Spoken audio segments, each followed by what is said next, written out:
Bienvenue sur Invest Academy. J'espère que vous allez bien. Ici, on ne parle pas de spéculation, mais bien d'investissement en bourse à long terme sur des sociétés de qualité. Cette vidéo ne représente pas un conseil d'investissement, je suis un simple particulier qui partage son avis et son expérience en bourse. Aujourd'hui, on va être un peu contrarian, on va parler de Moulinvest, de groupe Moulinvest. La baisse a été énorme depuis le plus haut historique ici, qui était en juin 2022, le 10 juin 2022, voilà. On a eu un petit moins 60, moins 58%, moins 60%. Donc est-ce que le cours actuel représente une opportunité d'investissement? C'est la question à laquelle on va essayer de répondre. On a un ratio cours sur bénéfice de 4,25, un rendement du dividende de presque 4%. On a une petite capi de 77 millions d'euros. Et donc on va essayer de répondre à cette question. Donc tout d'abord, qu'est-ce que Moulinvest? Là, je suis dans un document du rapport annuel de indépendance et expansion pour 2022. Et on nous dit que Moulinvest est un acteur industriel de premier plan de la filière bois française. Le groupe présidé par Maurice Moulin est coté sur le marché Euronext Paris depuis 2011. Implanté au cœur d'un massif forestier depuis 1916, donc ça fait plus de 100 ans, le groupe a su innover et bâtir un solide portefeuille d'activités complémentaires qui le positionne aujourd'hui sur l'ensemble de la chaîne de valeur de l'arbre à l'habitat. Entreprise familiale fondée en Haute-Loire en 1916 par le grand-père de Maurice Moulin, actuel DG. Dans l'entreprise familiale depuis 1967, ses deux filles et son gendre sont actifs dans l'entreprise 4e génération.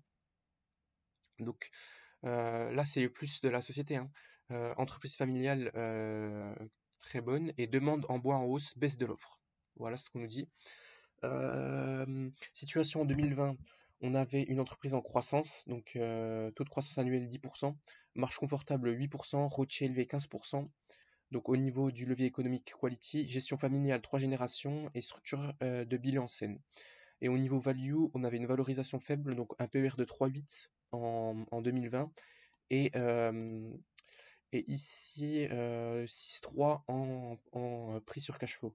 Donc ici, si je me place là, si vous allez sur Morningstar, est-ce qu'on a à peu près pareil? Je pense. Les niveaux de valorisation, elle avait un peu explosé et puis là, elle redescend vraiment, mais je pense qu'à long terme, c'est une très très belle société. Donc là, vous allez sur Moulinvest, ici, voilà, Almou, et vous allez avoir facilement toutes les données ici, prix sur cash flow, hop, etc. Donc ici, vous voyez que ça a très très bien chuté là. Donc là, on est à 4,2 en price earning et à 3,6 en cash flow hop, et en free cash flow, on est à 5,7. Donc là, on est encore moins sous-évalué au niveau du prix sur cash flow par rapport à 2020. Et au niveau du price earning, on est à peu près pareil. On est sur un secteur de niche, on a une petite capi, elle était à 21 millions d'euros en 2020, donc la liquidité était faible, zéro analyste, et marketing financier faible. Donc là, vous voyez, la famille Moulin possède 64% du capital, indépendance AM 8% et le flottant N 29%. Le résultat opérationnel courant a fait 2,8 fois entre 2020 et 2022, et le PER a fait 6,6 fois. Mais bon, c'est bien redescendu puisqu'on est de nouveau aux alentours de 4. Donc voilà ce qui était pour la petite présentation générale. Là, on va parler d'un article de Raphaël Giraud, que j'aime bien, qui parle beaucoup de small et mid cap. Est-ce qu'il a investi? C'est la question. L'auteur est actionnaire de la société, donc oui, il a investi. Donc fondé en 1916, est un acteur intégré de la filière bois contrôlé, dirigé par la famille Moulin. Donc là, c'était il y a un an, l'article, donc il est récent quand même. Son plan d'investissement Horizon 2020 s'est achevé à temps pour profiter du boom de la demande en bois de construction d'aménagement extérieur, financé par l'endettement. J'ai plus de co.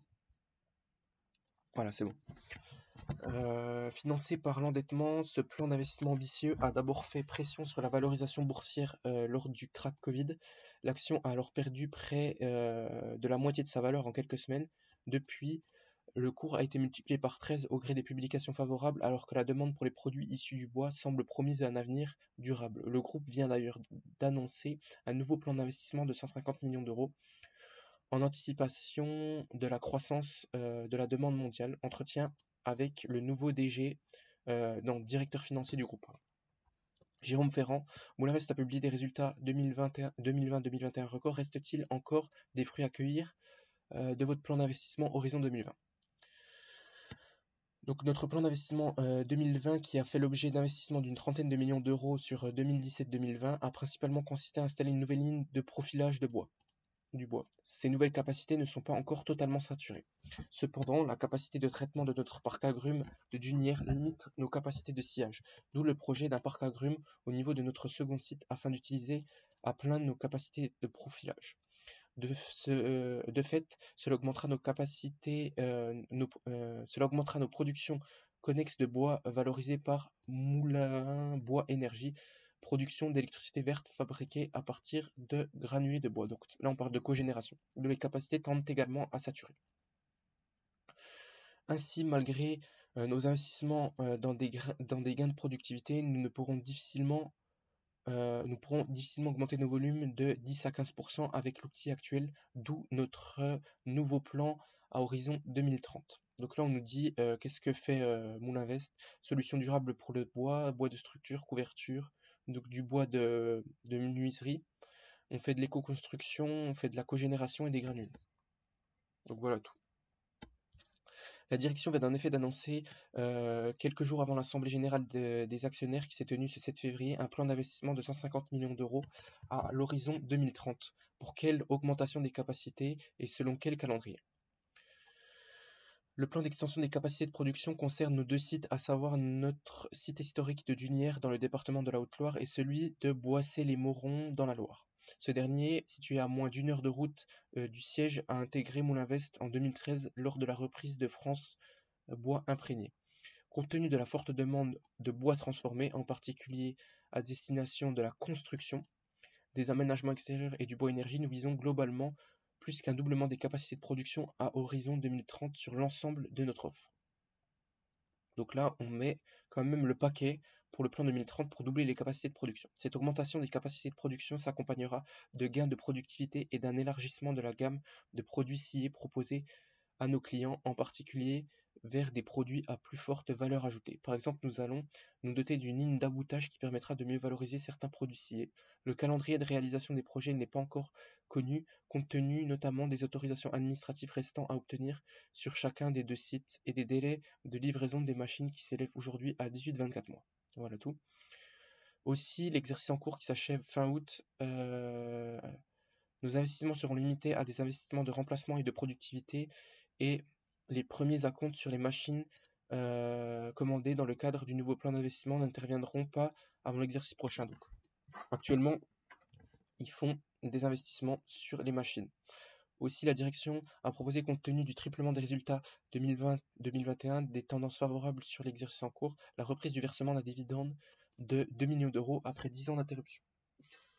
Donc là, franchement, on reverse un dividende que j'ai touché d'ailleurs. Comment comptez-vous financer ce plan ambitieux dont le montant dépasse la capitalisation boursière actuelle? La réussite de notre plan d'investissement 2020 nous permet de dégager une capacité d'autofinancement annuel de plus de 20 millions d'euros, qui nous autorise un financement bancaire de l'intégralité du plan, sachant que la dette senior du plan précédent s'éteindra d'ici 2025.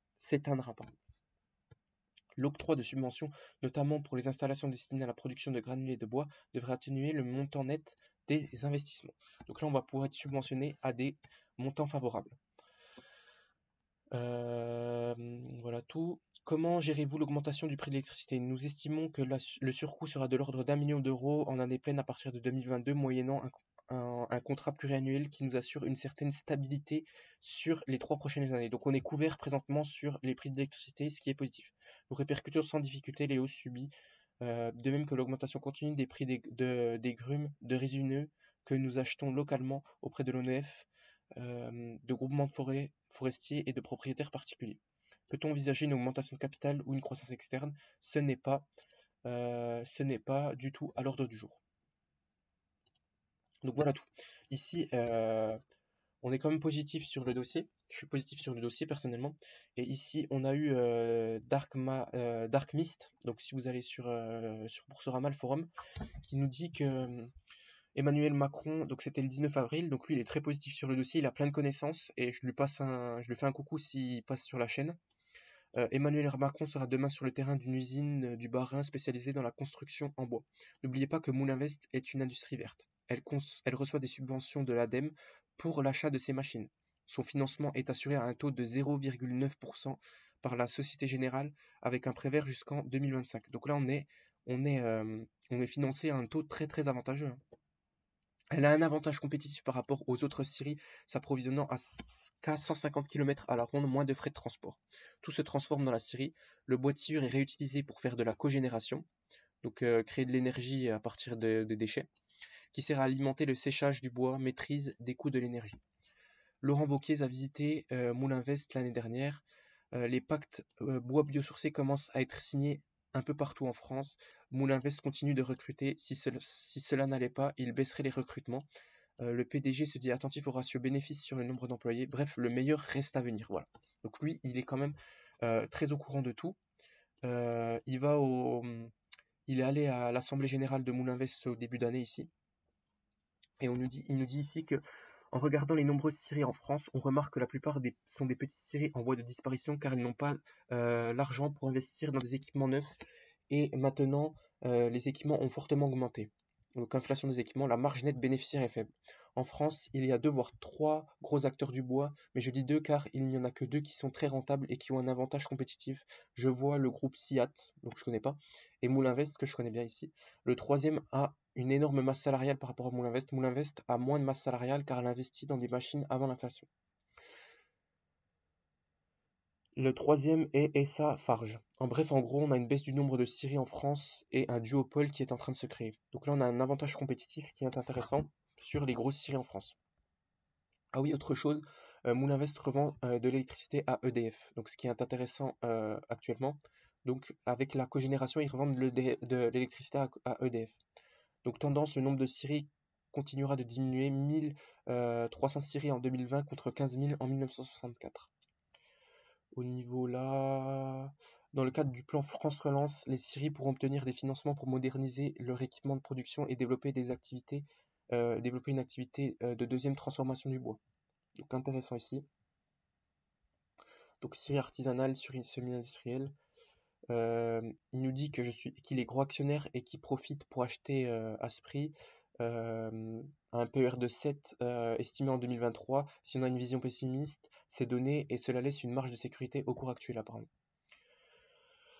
Il dit depuis 2018, j'achète régulièrement, j'ai dû en acheter plus de 30 000 euros sur des périodes de solde. Je me vois plus comme un business owner qu'un investisseur. Je suis confiant pour les 4-5 années à venir. N'achetez pas si vous n'avez pas la patience d'attendre. En 2018, j'avais acheté et le cours avait baissé de 6,7 à 3 euros. J'ai pris mon mal en patience et continué d'acheter. Je ne peux pas prédire le fond de la piscine car il n'y a pas de volume, donc la baisse actuelle. On baisse sur aucun volume, il suffit de fond, elle reprendra des couleurs. Après, si tu es là pour 2-3 ans, acheter petit à petit, tu seras gagnant. Je pense que c'est un très bon prix d'entrée si on vise 2-3 ans. Avec une vision pessimiste, on a un forward P de 7 et l'année suivante, donc de l'année suivante, de 4-5. Donc franchement, j'achète, je moyenne, la marge de sécurité est là. Et là, il nous donne une donnée très intéressante que je suis allé creuser ici. C'est l'indice des prix de production industrielle pour les menuiseries et charpentes. Et on nous dit que oui, le bois baisse, etc., etc. Mais ici, présentement, depuis, voilà. Donc on est à... Donc là, si vous prenez ici sur un an, donc on est à 137,2 en février 2023. Donc là, c'est des données provisoires, hein. Mais on baisse pas très très fortement par rapport aux 142 de mars 2020 ou d'avril 2022, hein. On n'est pas en une grosse baisse depuis ce moment-là ici. Si on se met sur un graphique, ici, ben, j'arrive pas à aller sur le graphique, c'est bizarre. Ben, alors, On est quand même toujours à 137, on est toujours à des niveaux élevés, hein. On n'a pas fléchi de moins 50%. Donc ici, on dit qu'on peut se rassurer là-dessus.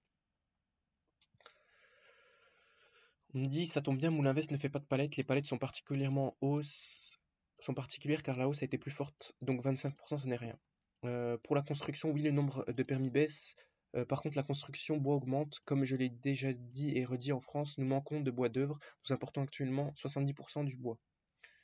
Je sais que le mois de janvier et février, il y avait de la demande car je suis allé sur place à l'AG et qu'il avait même pu se permettre d'augmenter les prix. Donc ici, voilà, on est quand même pas si mal. C'est marrant, Maurice Moulin me disait qu'il ne faisait pas dans la série principale, ok. Voilà, donc ici, on est quand même positif sur le dossier. Au niveau des perspectives 2023, on nous dit que demeure difficile. Les perspectives commerciales du groupe à moyen terme demeurent favorablement orientées. On a de la demande sur le bois de construction, en effet, hein. Le bois de granulé également. Et, et voilà. Voilà, c'est ce que j'avais à dire sur le groupe. On a une petite société qui a baissé de moins 50, moins 60% là. Et en fait, que ça va pas si mal que ça, finalement, à l'heure actuelle. Donc ici, si on passe à l'évaluation, ici, si je vais sur Moulinvest tout de suite, Moulinvest, voilà, je me mets ici. Donc on va se baser sur les revenus, la croissance des revenus, la marge nette free cash flow, le price earning, le nombre d'actions, la dette nette, le dividende, et voilà. Donc, donc on est quand même favorablement orienté sur Moulinvest. Je voulais juste aller voir ici. Répartition. Ici on diminue un peu la taille. Vous voyez qu'on a une très belle augmentation du chiffre d'affaires entre 2020 et 2021-2022, plus 21%. La marge nette, elle a fait plus 70%. Donc au niveau du pôle, voilà, on nous dit que le bois de construction, c'est 52% du chiffre d'affaires.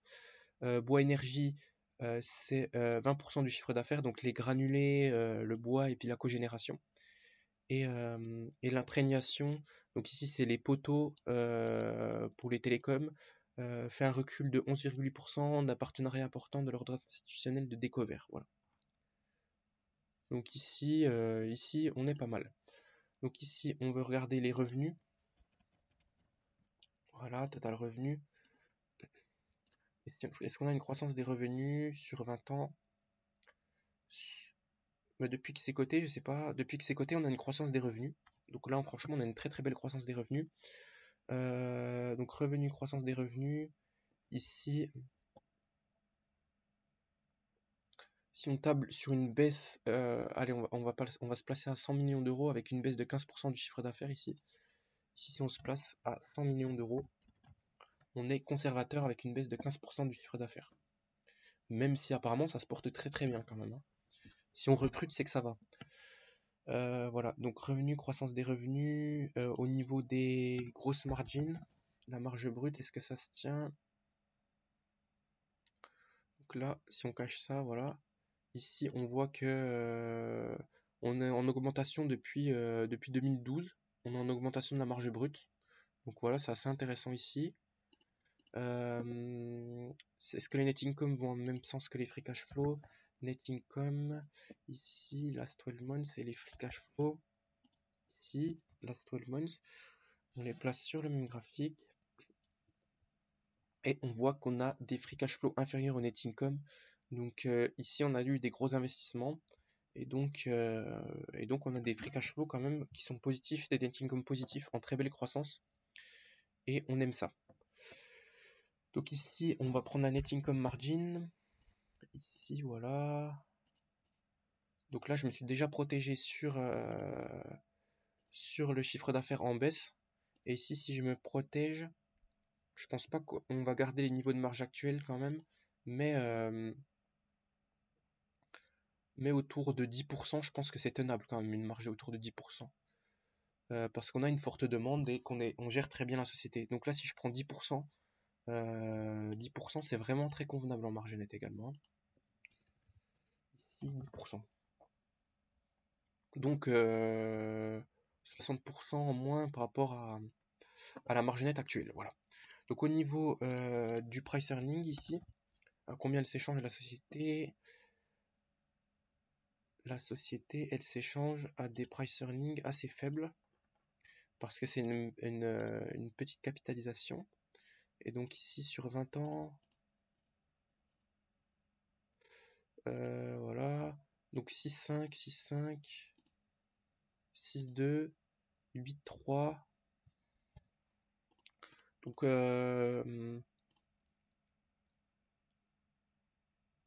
là, qu'est-ce qu'on peut prendre? Allez, on va prendre 6 et 8 fois les bénéfices. Franchement, c'est très très peu, hein. On va prendre 8 et 6. 8 et 6 fois les bénéfices. Au niveau du nombre d'actions, on en est où? Diluted, voilà. Ici, on est à 3. Voilà, on a un nombre d'actions stable dans le temps, donc on est à 3,03 millions d'actions.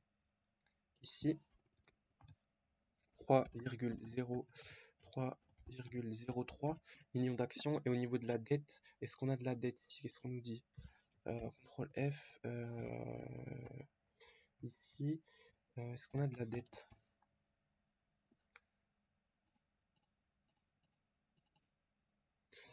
Dette financière. Dette nette, je vais mettre ici.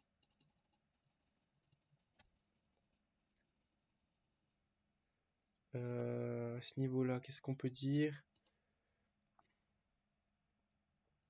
On n'a pas d'infos ici.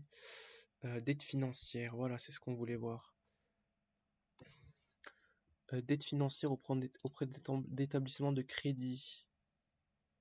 Ici, mais on n'a pas d'info là. Le taux d'endettement long terme, capitaux propres. Ici.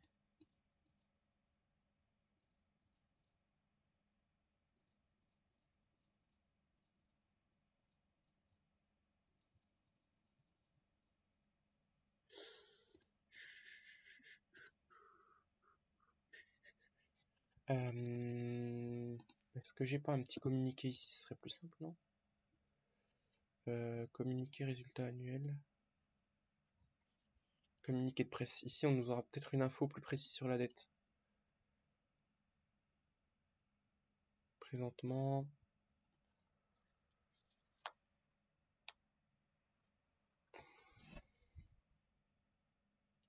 Allez, ça charge, ça met du teng. Ici, est-ce qu'on peut regarder autre chose en attendant? Non, il nous manque vraiment la dette, hein. Bien sûr, ça ne peut pas charger la fin. Allez. Voilà, c'est parfait. Si on a ici de la dette, est-ce qu'on nous dit quelque chose? Les dettes financières atteignent la trésorerie nette 27 millions d'euros. Les dettes financières 45 millions d'euros.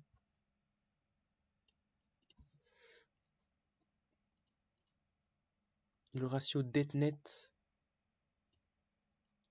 sur capitaux propres. Donc la trésorerie nette représente les dettes financières atteignent contre. Donc ici, il ne nous calcule pas la dette nette. On va essayer de se la calculer nous-mêmes, hein. Flux de trésorerie. Est-ce qu'on se met ici? On a quoi? On a. Qu'est-ce qu'on a ici? On a 44 ici, hop, 44,5 moins 27. Ça nous dit qu'on a 17 millions, 17,5 millions de dettes. Donc là, si on prend net debt ici, on a 17, je crois qu'on est pas mal, hein, 17,5 millions de dettes ici. Donc dette net, on a plus 17,5 millions de dettes. Voilà. Et donc on est parti pour l'évaluation ici. Donc on a 18 et 6 fois les bénéfices. Ici, où en étais-je? Voilà, est-ce que les dividendes, donc le dividende actualisé c'est tout bon, donc dividende per share, donc on a eu 1 euro de dividende, ça nous fait un rendement de 3,82%, et si on prend les net income, ici, si on se place là, net income, résultat net groupe Mouling, voilà. Si on se prend le résultat net, on a 18, c'est ça, hein, donc 18,604. Donc on a eu quoi comme net income? Donc 18,604, 18,6 divisé par la market cap actuelle qui est de bon allez, on prend 80, on est conservateur, ça nous fait un rendement des free cash flow de 23%. Là on a un rendement des free cash flow de 23% à l'heure actuelle, hein. Je tiens à vous dire quand même que c'est assez exceptionnel. 23% de free cash flow, 4% de dividend yield, c'est assez exceptionnel. Voilà tout. C'est ce que je voulais vous dire. Et là, on va passer à l'évaluation. Et j'ai essayé d'être conservateur un peu sur tous les points, mais je pense qu'on va trouver de très beaux chiffres. Fois les 10% de marge nette, sachant qu'on est à 16 actuellement, 0,16, fois 6 fois les bénéfices.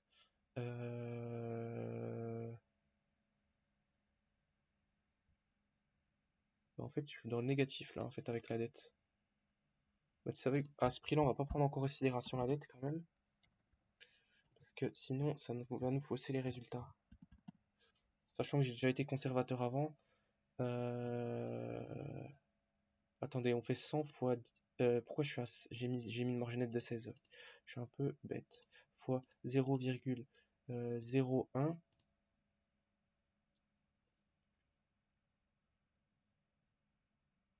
2%, 10%. Mais non, c'est 0,1, je suis bête. Voilà, c'est pour ça. 100 fois 0,1. Ça nous donne 10 fois 6 fois les bénéfices. Fois 6 fois les bénéfices, ça nous donne 60. Donc là, si on prend en compte la dette, moins 17,5 ici, et on divise tout ça par le nombre d'actions, 3,03, ça nous donne 14 euros l'action. J'ai été un peu fou, vous voyez là. Ici, si on prend pas en compte la dette, parce que là je suis vraiment trop conservateur quand même, hein, sur le dossier, on va pas se le cacher. Bah, où on était, voilà. 60 divisé par 3,03, on va faire ça. 60 divisé par 3,03, parce qu'à à ce prix-là, on prend pas en compte la dette, hein. On est à 19 euros l'action. Donc franchement, on n'est pas loin des niveaux actuels, hein, s'il faut les bénéfices. En étant très conservateur, on est vraiment pas loin des niveaux actuels à 26 euros l'action. Et si on prend 8 fois les bénéfices, c'est ce que je pensais c'est au niveau que je pense acheter quand même. Ici, fois 0,1, fois 8 fois les bénéfices. Ici, 80, voilà, divisé par 3,03, on tombe à 26 euros l'action. Donc au prix actuel, en se protégeant, on est correctement évalué, hein. On est très correctement évalué en prévoyant la cyclicité du business. Donc au cours actuel, je pense que selon moi, c'est une opportunité d'investissement, Moulinvest, parce qu'on a quand même 23% de rendement des net income au cours actuel. Et même si on divise par deux, les net income, hein, si on divise par deux les net income, on était à combien? On était à 18. On est à 18. Si on prend 9 millions de net income, divisé par les 80 millions de market cap, on est à 11% de free cash flow, hein, de free cash flow yield. Donc c'est énorme, hein. C'est vraiment une grosse opportunité d'investissement. Là, je me suis très bien protégé ici. Mais sachez qu'aujourd'hui, aujourd'hui, vous achetez un cours très très correct. On a quand même, un avenir à moyen terme radieux sur Mooninvest et vous êtes protégé, hein, 4 fois les bénéfices. Vous êtes protégé, sachant qu'ils versent un petit dividende à l'heure actuelle. On va attendre les résultats en juin pour savoir ce que ça donne, mais on a une très très belle société. Je vais vous faire également du Poujoula, parce que j'aime bien du Poujoula également. Et on se dit à très bientôt sur Invest Academy. N'oubliez pas de liker, de vous abonner, d'activer la cloche des notifications. Ciao ciao.